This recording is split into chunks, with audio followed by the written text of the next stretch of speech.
Jayla Whitfield's outside of the courthouse in Minneapolis. Jayla, how are the conditions where you are? Live in Nashville with the developing details. Is in North Carolina tonight.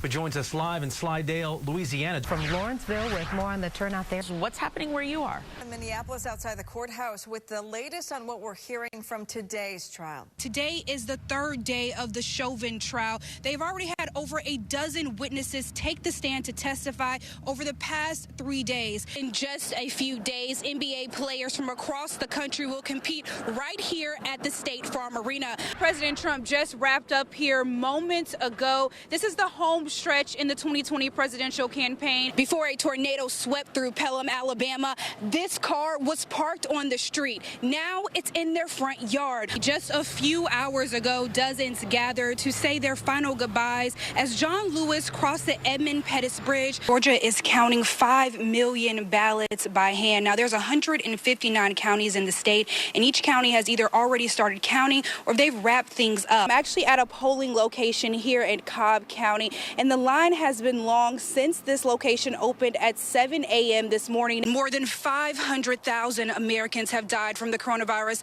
and the United States is the only country to reach this devastating milestone. This is a battleground state, and we're definitely proving it in this election. I'm actually here in DeKalb County. This is one of the counties where they're still counting the votes. He targeted a total of 3 massage parlors, killing 8 people. It was an intense day in court. They brought to the stand the ER doctor who performed life-saving measures. I'm here at Zootastic, the largest privately owned zoo in North Carolina, and this here is Willow the sloth. Tropical storm Sally is expected to make landfall within the next few days. Hurricane Sally is expected to make landfall sometime tomorrow morning along the Alabama-Mississippi border. For now, in Slidell, Louisiana, Jayla Whitfield, Fox 35 News.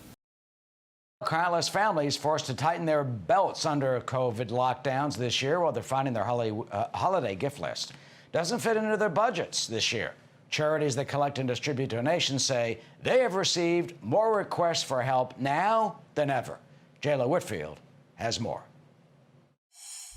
Boxes that are usually filled with donated toys are sitting empty. The need is 10 times what it was last year. I mean, it's unreal.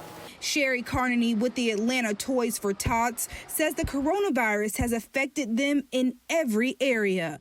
From the volunteers, from the number of events that we have, from the number of toys that have been donated. Toys for Tots has 816 campaigns across the country, and the Atlanta campaign is the largest. Last year we distributed almost 850,000 toys, and this year our campaign has distributed about 225,000 toys so far.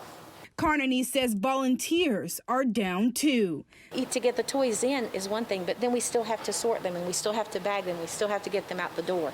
Sergeant Dominique Jones is a Marine who helps during toy donation events, but those are down 2/3 from last year. For the most part, we've seen a decline in a lot of giving from different organizations.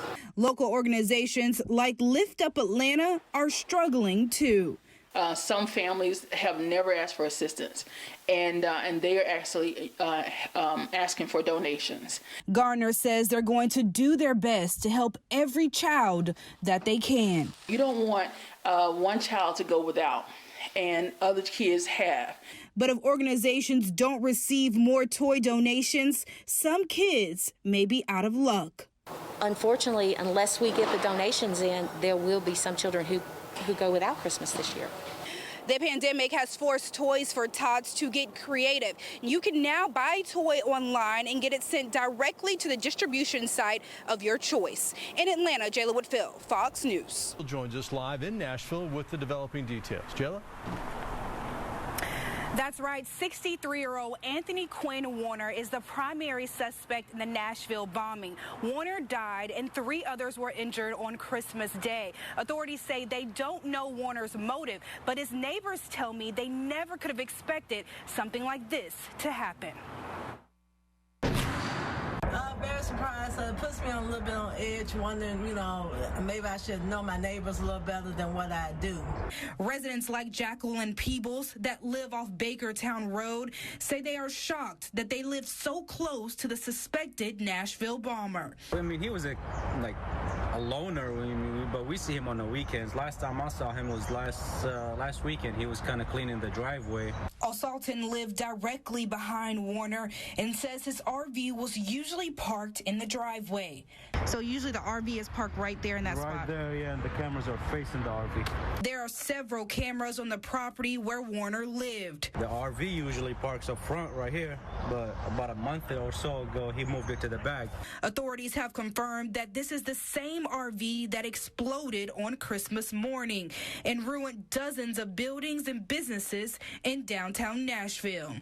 I had seen the RV there, and then I didn't see it for a while.